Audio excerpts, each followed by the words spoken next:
Mi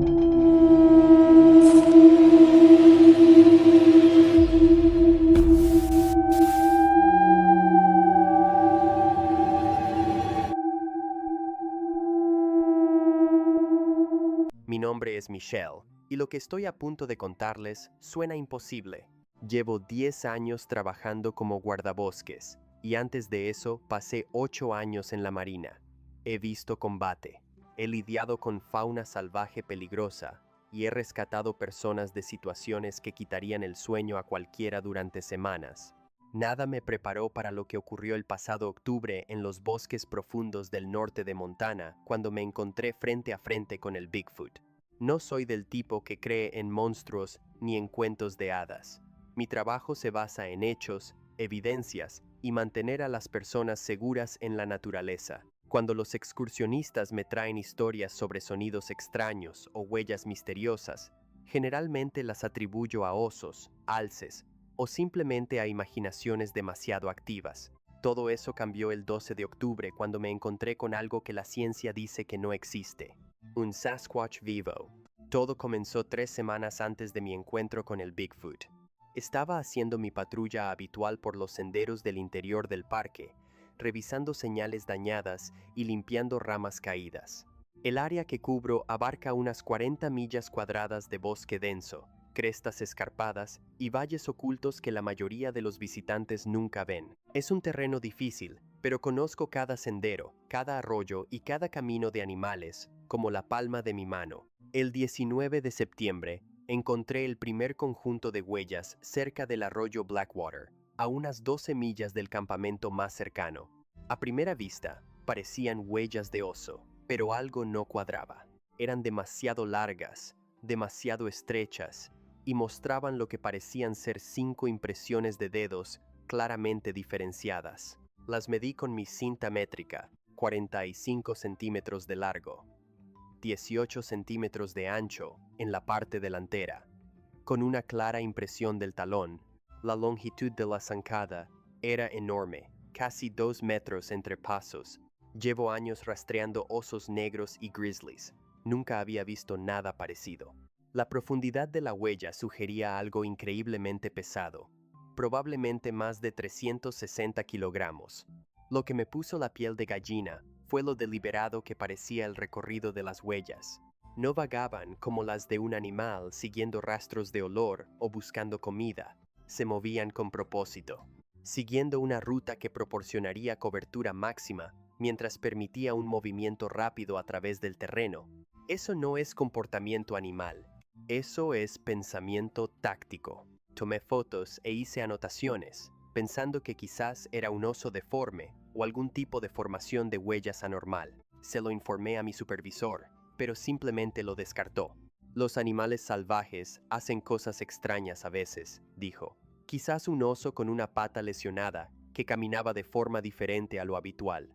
Esa noche llegué a casa e investigué todo lo que pude encontrar sobre huellas de animales inusuales. Comparé mis fotos con huellas de osos, humanos e incluso gorilas. Nada coincidía con las huellas que había encontrado. Las proporciones eran incorrectas. Demasiado largas para un oso, demasiado anchas para un humano. Y la disposición de los dedos era diferente a todo lo que aparece en la literatura científica, excepto en los reportes documentados de huellas de Bigfoot. Durante la siguiente semana encontré más huellas. Seguían senderos de caza a través de las partes más densas del bosque, lugares donde incluso los excursionistas experimentados rara vez se aventuran. La criatura parecía conocer el terreno mejor que la mayoría de los animales. Evitaba las áreas abiertas y se mantenía en cobertura densa, casi como si deliberadamente intentara permanecer oculta. Pero lo que realmente me inquietó fue el patrón de las huellas.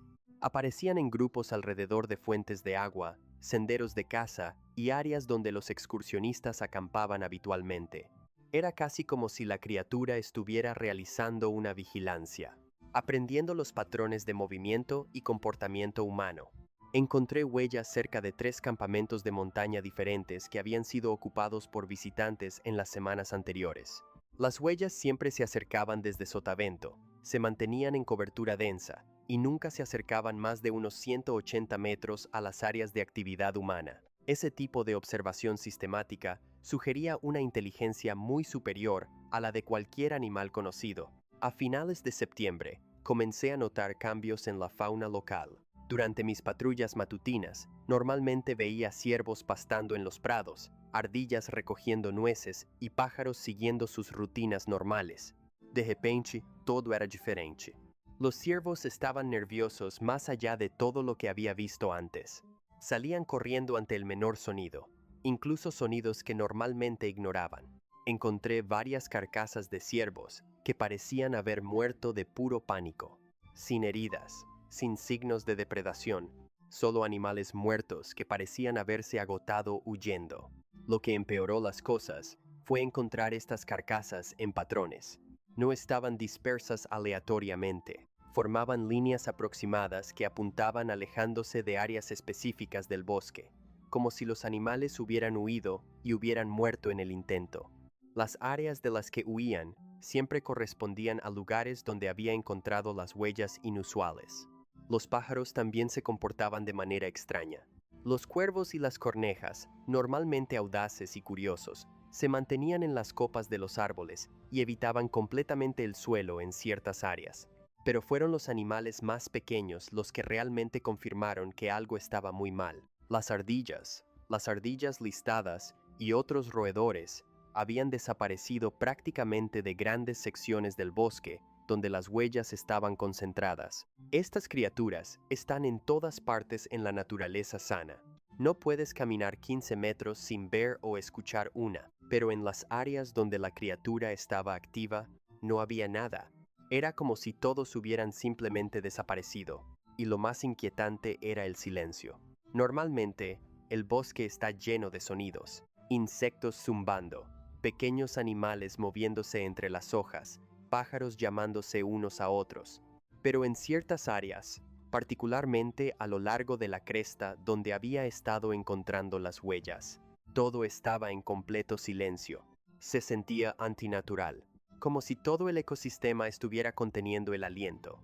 El 2 de octubre encontré un oso negro que se comportaba de manera diferente a cualquier oso que hubiera visto antes. Era un macho grande, probablemente 180 kilogramos, pero cuando me vio, inmediatamente trepó al árbol más cercano y se negó a bajar. Los osos normalmente no se retiran de los humanos a menos que sean sorprendidos o estén protegiendo cachorros. Este oso actuaba aterrorizado. Miraba constantemente por encima del hombro hacia el bosque más profundo. Cuando intenté acercarme al árbol para verlo mejor, comenzó a emitir llamadas de angustia. No los sonidos normales de un oso agitado, sino vocalizaciones de pánico genuino. El oso estaba tan aterrorizado de lo que fuera que había ahí afuera que temblaba. Literalmente temblaba mientras se aferraba al tronco del árbol a unos 6 metros del suelo. Fue entonces cuando noté los arañazos en la corteza del árbol debajo de donde estaba el oso. Profundos surcos en la madera, demasiado altos para haber sido hechos por cualquier depredador normal, dispuestos en patrones que sugerían que algo había intentado escalar detrás del oso. Los arañazos eran frescos, probablemente hechos en el último día o dos. Me alejé del árbol y dejé al oso en paz. Pero la imagen de ese depredador de 180 kilogramos acurrucado en las ramas me persiguió durante días. Lo que había puesto ese tipo de miedo en un depredador apex era algo que yo no quería encontrar. Las vocalizaciones comenzaron el 5 de octubre. Estaba acampando durante la noche en una estación de monitoreo remota, revisando sensores de calidad del agua y manteniendo equipos. Alrededor de las 2 de la mañana, me despertó un sonido que nunca había escuchado antes. Comenzó como un rumble grave, casi como un motor diésel en ralentí en la distancia. Pero los motores no producen sonidos que suben y bajan de tono, y no hacen eco a través de los valles de la manera en que este sonido lo hizo. El rumble se hizo más fuerte y se convirtió en algo entre un rugido y un aullido, más profundo que cualquier lobo, más largo que cualquier oso, más poderoso que cualquier cosa que pudiera identificar. El sonido duró unos 30 segundos, luego se detuvo abruptamente. El silencio que siguió fue absoluto, sin insectos, sin pájaros nocturnos, nada. Era como si cada ser vivo en el bosque se hubiera quedado completamente inmóvil. Pero lo que heló mi sangre fue lo que sucedió después. Unos 10 minutos después de la primera vocalización, desde una dirección diferente, quizás a 3 kilómetros de distancia, llegó una respuesta similar. Luego una tercera voz se unió desde otra dirección, y una cuarta. En minutos, estaba escuchando lo que sonaba como una conversación, conducida en vocalizaciones profundas y poderosas que se transmitían durante kilómetros a través del aire de la montaña. Los sonidos tenían estructura, patrones, casi como si las criaturas estuvieran intercambiando información. Agarré mi linterna, mi pistola calibre 45Y. Revisei o perímetro de mi campamento. No encontré nada inusual, pero la sensación de ser observada era abrumadora. Lo peor fue darme cuenta de que las vocalizaciones habían estado llegando desde posiciones que habrían permitido a las criaturas observar mi campamento desde múltiples ángulos. Me rodeaban. Me quedé despierta el resto de la noche. A la mañana siguiente, encontré más huellas alrededor de mi campamento. Huellas frescas, definitivamente hechas durante la noche mientras yo estaba ahí. Lo que me aterrorizó fue el número de diferentes tamaños de huellas. Al menos 4 individuos diferentes habían estado observándome, desde huellas de 40 centímetros de largo hasta un conjunto que medía más de 50 centímetros. Un grupo entero me había rodeado mientras dormía. El 12 de octubre comenzó como cualquier otro día. Me asignaron verificar a un grupo de investigadores que estudiaban árboles de crecimiento antiguo en una de las secciones más remotas de mi área de patrulla. Llevaban 2 días sin contacto por radio. No era inusual dado el terreno, pero el protocolo requería una verificación de bienestar. Cargué mi ATV con agua extra, suministros médicos de emergencia y equipo de supervivencia. Luego me dirigí por el viejo camino de extracción forestal que conducía más cerca de su sitio de investigación. El camino no ha recibido mantenimiento en décadas, así que las últimas 8 kilómetros había que cubrirlas a pie a través de uno de los bosques más densos de la región. La caminata comenzó con normalidad, tiempo perfecto, cielos despejados. Cubrí las primeras 5 kilómetros en menos de 1 hora, pero a medida que me internaba más en el bosque, ese familiar e inquietante silencio regresó. Al mediodía, llegué al área donde los investigadores debían haber estado trabajando. Encontré su campamento base fácilmente. 3 tiendas, un área de cocina y equipo científico ordenadamente dispuesto en un pequeño claro, pero no había señales del equipo. El campamento parecía haber sido abandonado apresuradamente. Pertenencias personales dispersas. Comida dejada afuera atrayendo moscas. Su costoso equipo de investigación simplemente expuesto sin protección. Lo más preocupante era el estado de una tienda que había sido parcialmente derrumbada con varias cuerdas guía rotas. Llamé al equipo de investigación. Sin respuesta. Disparé 3 tiros al aire, una señal estándar de asistencia de emergencia. Y esperé. Nada. Fue entonces cuando encontré las huellas. Estaban por todas partes alrededor del campamento. Las mismas impresiones que había estado encontrando durante semanas, pero muchas más de las que había visto en cualquier ubicación anterior. Las huellas se cruzaban por toda el área como si algo hubiera estado yendo y viniendo durante horas. Algunas impresiones eran tan profundas que habían atravesado el suelo del bosque hasta la arcilla debajo. Siguiendo las huellas alejándome del campamento, noté que conducían hacia un barranco escarpado unos 180 metros al norte. Las huellas estaban acompañadas de lo que parecían marcas de arrastre en la tierra, como si algo pesado hubiera sido jalado a lo largo del suelo. Mi estómago se hundió cuando me di cuenta de las implicaciones. Intenté comunicarme por radio con el cuartel general para informar la situación y solicitar refuerzos, pero la radio solo crujía con estática.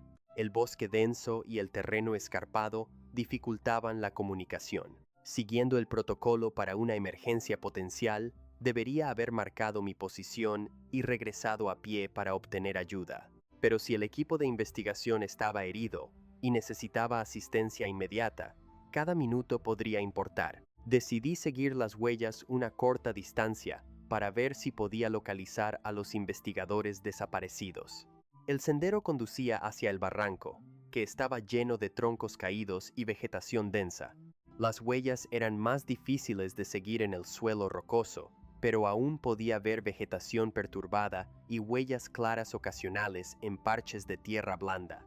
A mitad del barranco encontré trozos de tela desgarrada atrapados en ramas. El material era del mismo color que las chaquetas que el equipo de investigación había estado usando. Unos metros más adelante, descubrí una unidad GPS rota y una mochila dañada con marcas de garras rastrilladas por la tela. A medida que avanzaba más en el barranco, la sensación de ser observada creció más fuerte. Varias veces me detuve y escaneé el bosque circundante, pero no podía ver nada inusual. Aún así, cada instinto que desarrollé durante 8 años de servicio militar me decía que estaba en peligro. Estaba a casi 1,5 kilómetros del campamento de investigación cuando escuché movimiento adelante. Al principio sonó como un gran animal abriéndose camino entre la maleza densa, pero el ritmo era incorrecto, demasiado constante, demasiado intencional. Saqué mi pistola y avancé con cautela, usando los árboles como cobertura. El sonido provenía de un pequeño claro a unos 45 metros adelante, justo más allá de un denso grupo de pinos. Podía escuchar lo que sonaba como respiración pesada y gruñidos graves ocasionales. Moviéndome lo más silenciosamente posible, trabajé mi camino hasta el borde del claro y miré alrededor de un gran abeto de Douglas. Lo que vi me perseguirá por el resto de mi vida. Era mi primera vista clara de un Bigfoot vivo. En el centro del claro se encontraba la criatura más grande que jamás había encontrado. El Bigfoot era masivo, fácilmente de 2,7 metros de alto, construido como un jugador de fútbol americano. Todo su cuerpo estaba cubierto de pelo marrón oscuro, grueso y áspero, como el pelaje invernal de un oso. El Sasquatch estaba de pie erguido sobre 2 piernas, pero sus proporciones eran completamente incorrectas para un humano.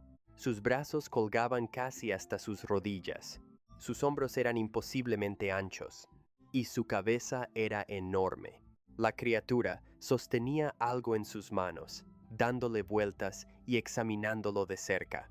Mientras mis ojos se ajustaban, me di cuenta de que el Bigfoot estaba manipulando una pieza de equipo del campamento de investigación, una de sus unidades GPS costosas. El Sasquatch manejaba el dispositivo con sorprendente delicadeza, casi como si estuviera intentando descifrar cómo funcionaba. Durante varios minutos, simplemente observé al Bigfoot en silencio atónito. El Sasquatch se movía con inteligencia y propósito, no como un animal sin mente. Examinaba la unidad GPS, la ponía, recogía otros objetos de una pila que no había notado antes, luego regresaba a la GPS. El Bigfoot era claramente capaz de pensamiento complejo y resolución de problemas. Entonces el viento cambió y me di cuenta de mi error. La cabeza del Bigfoot se levantó de inmediato y el Sasquatch giró en mi dirección. Incluso desde 45 metros de distancia podía ver sus ojos, inteligentes, alertas, fijos directamente en mi posición. El Bigfoot había captado mi olor. Durante unos segundos, simplemente nos miramos. La cara del Sasquatch era como un cruce entre un humano y un simio, pero mucho más primitivo que cualquiera de los dos. Su frente era pesada y pronunciada, su mandíbula masiva, su nariz plana y ancha. Pero esos ojos del Bigfoot, esos ojos mostraban una inteligencia que era inconfundiblemente consciente. Entonces el Bigfoot se levantó a su altura completa y rugió. El sonido del Sasquatch fue aún más aterrador de cerca que lo había sido a distancia. Era un desafío, una advertencia y una demostración de poder bruto, todo en uno. El rugido hizo eco en las paredes del cañón y pareció sacudir el suelo bajo mis pies. Hice lo único que mi entrenamiento militar me había enseñado a hacer cuando me enfrentaba a una amenaza inmediata. Levanté mi arma y disparé. Mi primer disparo golpeó a la criatura en el centro justo debajo del hombro derecho. A esa distancia con una bala de punta hueca calibre 45, debería haber derribado cualquier cosa que caminara sobre este planeta. En cambio, El Sasquatch retrocedió un paso, miró hacia abajo hacia la herida, luego me miró con lo que solo puedo describir como molestia. El Bigfoot comenzó a moverse hacia mí. Disparé de nuevo al Sasquatch, esta vez apuntando a la cabeza. El disparo fue alto y a la izquierda, probablemente porque mis manos temblaban tanto. El Bigfoot comenzó a correr, cubriendo los 45 metros entre nosotros más rápido de lo que parecía posible para algo de ese tamaño. Disparé 3 tiros más mientras el Sasquatch cargaba, al menos uno de los cuales estoy segura que golpeó al Bigfoot en el pecho. Ninguno de ellos desaceleró a la criatura. Cuando el Bigfoot estaba a unos 6 metros, me lancé al lado y rodé detrás de un tronco caído. El Sasquatch corrió más allá de mí. Luego giró y comenzó a mirar a su alrededor, tratando de descubrir a dónde había ido. Podía escuchar al Bigfoot respirando pesadamente y podía olerlo. Un olor animal almizclado, mezclado con algo más que no podía identificar. Desde mi escondite podía ver las heridas donde mis balas habían golpeado al Sasquatch. Había sangre, pero no casi tanta como debería haber habido. El Bigfoot estaba herido, pero estaba lejos de estar incapacitado. Me quedé escondida detrás del tronco durante lo que pareció horas, pero probablemente fue solo unos minutos. El Sasquatch se paseaba de un lado a otro, emitiendo gruñidos graves ocasionalmente y olfateando el aire. El Bigfoot sabía que estaba cerca, pero no podía precisar mi ubicación exacta. Finalmente, el Sasquatch pareció perder interés. Caminó de regreso al centro del claro, recogió los artículos que había estado examinando y desapareció en el bosque, moviéndose hacia el norte. El Bigfoot se había ido. Esperé otros 30 minutos antes de atreverme a moverme. Una vez que estuve segura de que el Sasquatch se había ido, examiné el claro donde había tenido lugar el encuentro con el Bigfoot. La evidencia de lo que había sucedido era abrumadora. Las huellas de la criatura estaban por todas partes. Tomé medidas y fotos de las huellas más claras del Sasquatch. Las huellas coincidían con las que había estado encontrando durante semanas, pero estas eran aún más detalladas. Podía ver las impresiones individuales de los dedos de los pies, la textura de la planta del pie, incluso lo que parecían ser impresiones de pelo alrededor de los bordes de las huellas del Bigfoot. También encontré sangre del Bigfoot, gotas rojo oscuro que conducían en la dirección en que el Sasquatch había ido. Recogí muestras en bolsas de evidencia, aunque no estaba segura de qué iba a hacer con el ADN del Bigfoot. Sabía que tenía que salir del bosque inmediatamente. El Bigfoot estaba herido y probablemente enojado, y no tenía idea de si había otro Sasquatch en el área. Mi radio todavía no funcionaba y estaba a kilómetros de la ayuda más cercana. Comencé a caminar de regreso hacia mi ATV, tan rápido como el terreno lo permitía. Cada sombra parecía un Bigfoot potencial. Cada sonido me hacía saltar. Mantuve mi pistola desenfundada e intenté quedarme en áreas con buena visibilidad. A mitad del camino de regreso al campamento de investigación, escuché las vocalizaciones del Bigfoot de nuevo. Las mismas llamadas graves y retumbantes del Sasquatch que había estado escuchando durante semanas, pero esta vez parecían venir de múltiples direcciones. Sonaba como si los Bigfoot se estuvieran comunicando entre sí, posiblemente coordinando algún tipo de respuesta a mi presencia. Los Sasquatch estaban hablando de mí, pero lo que heló mi sangre fue cuando comencé a escuchar otros sonidos mezclados con las vocalizaciones del Bigfoot. Sonidos que eran casi como voces humanas, pero distorsionados e incorrectos. Al principio, pensé que podrían ser los investigadores desaparecidos pidiendo ayuda, pero las voces no sonaban del todo bien.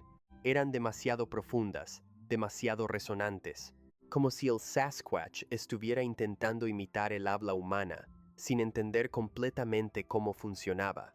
Aceleré el paso, prácticamente trotando cuando el terreno lo permitía. Cuando finalmente llegué a mi ATV, nunca había estado tan feliz de ver una pieza de maquinaria en mi vida. La arranqué y conduje de regreso por el camino de extracción tan rápido como me atreví, sin detenerme hasta llegar a la carretera principal. Incluso entonces, no me sentí segura. Seguía revisando mis espejos retrovisores, esperando ver a un Bigfoot persiguiéndome por el camino de la montaña. Informé el incidente del Bigfoot inmediatamente al regresar al cuartel general. Mi supervisor escuchó mi relato con escepticismo creciente, especialmente cuando llegué a la parte de disparar a un Sasquatch de 2.7 metros, que ignoró múltiples disparos calibre 45. Al día siguiente se envió un equipo de búsqueda y rescate para buscar a los investigadores desaparecidos e investigar el encuentro con el Bigfoot. El equipo encontró toda la evidencia que describí: el campamento abandonado, el equipo disperso, las masivas huellas del Bigfoot, pero interpretaron todo de manera diferente a como yo lo había hecho. El líder del equipo, un guardabosques veterano con 25 años de experiencia, concluyó que los investigadores habían sido atacados por un oso grande, no por un Bigfoot. Las huellas eran más difíciles de explicar.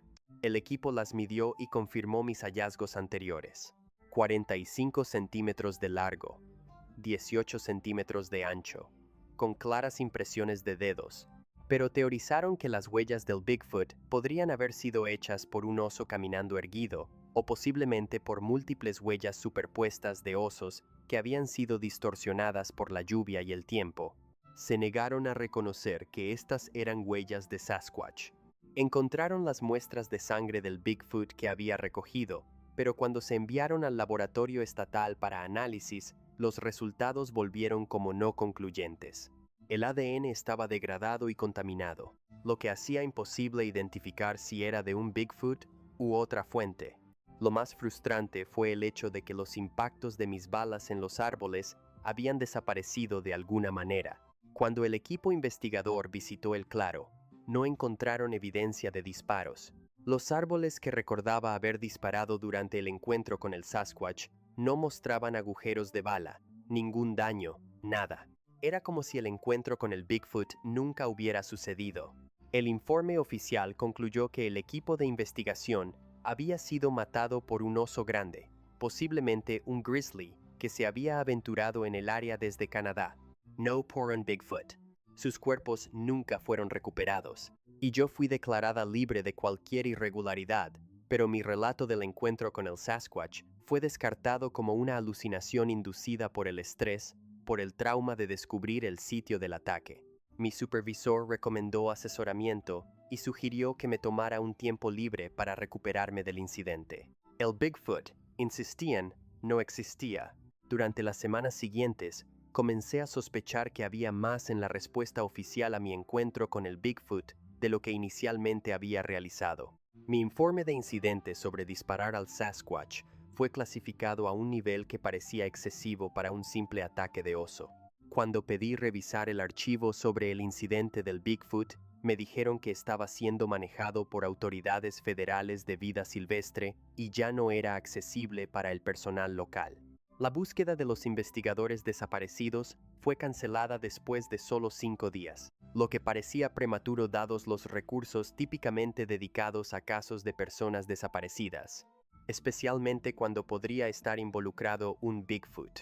Cuando familiares de los investigadores intentaron organizar esfuerzos de búsqueda privados para encontrar cualquier rastro de las víctimas o evidencia del Bigfoot, fueron desalentados por funcionarios del parque que citaron preocupaciones de seguridad. Lo más revelador fue la respuesta de otros empleados del parque que habían escuchado sobre mi encuentro con el Bigfoot. Varios guardabosques se me acercaron en privado para compartir sus propias experiencias con sonidos inexplicables, huellas inusuales del Sasquatch y comportamiento de fauna silvestre que no coincidía con los patrones de animales conocidos, pero ninguno de ellos estaba dispuesto a registrar sus cuentas del Bigfoot. Un guardabosques veterano me dijo que incidentes similares del Sasquatch habían estado ocurriendo durante décadas, pero siempre se explicaban como ataques de osos, engaños o identificaciones erróneas.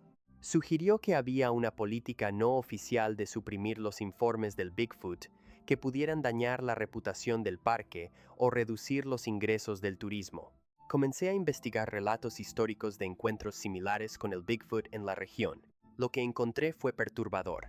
Durante más de 50 años, había docenas de informes de excursionistas desaparecidos, sonidos inexplicables y avistamientos de grandes criaturas erguidas del Sasquatch en los bosques del norte de Montana. En cada caso, La explicación oficial involucraba fauna silvestre conocida o error humano, nunca un Bigfoot, pero el patrón era demasiado consistente para ignorarlo. 6 meses después de mi encuentro con el Bigfoot, fue contactada por un investigador de una universidad en Oregon.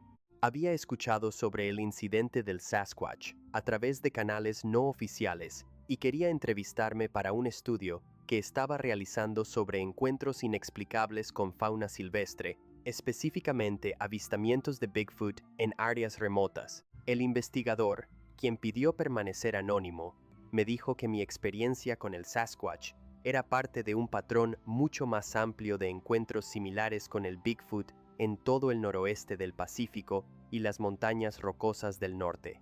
Había documentado más de 200 casos de Bigfoot en los últimos 20 años, involucrando testigos creíbles, oficiales de la ley, personal militar, científicos y hombres y mujeres experimentados al aire libre que habían encontrado Sasquatch. Según su investigación, el Bigfoot que había encontrado era parte de una población reliquia de primates desconocidos, el Sasquatch, que había sobrevivido en las áreas silvestres más remotas de América del Norte. Su inteligencia y naturaleza esquiva habían permitido al Bigfoot permanecer oculto a la ciencia convencional. Pero la creciente incursión humana en el territorio del Sasquatch estaba llevando a encuentros más frecuentes con el Bigfoot. El investigador compartió fotos y moldes de yeso de huellas de otras ubicaciones del Bigfoot que eran prácticamente idénticas a las huellas del Sasquatch que yo había encontrado. También reprodujo grabaciones de audio de vocalizaciones que coincidían con los sonidos del Bigfoot que había estado escuchando en las semanas anteriores a mi encuentro con el Sasquatch. La evidencia era convincente, pero me advirtió que publicar cualquiera de ella probablemente terminaría su carrera académica. Los científicos que estudian el Bigfoot no son tomados en serio. Me dijo que había agencias gubernamentales conscientes de la existencia del Bigfoot, pero estaban comprometidas a mantener el secreto sobre el Sasquatch para prevenir el pánico público y proteger a los animales de la explotación. Los testigos que hablaban públicamente con sus relatos del Bigfoot típicamente enfrentaban ridículo, daño en su carrera y a veces consecuencias más serias por hablar del Sasquatch.